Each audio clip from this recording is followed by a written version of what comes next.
Tata cara membuat surat keluar melalui Kasi atau Kabit.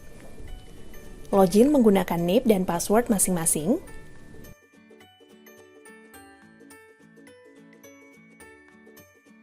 Klik menu surat keluar, lalu pilih template surat keluar pada submenu surat keluar. Isi detail surat.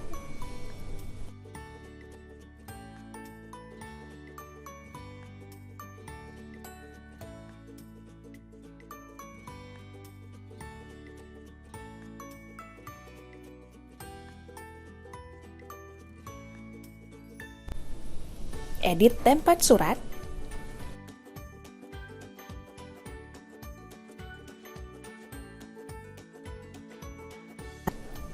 Selanjutnya, klik tombol preview. Pastikan surat sudah sesuai.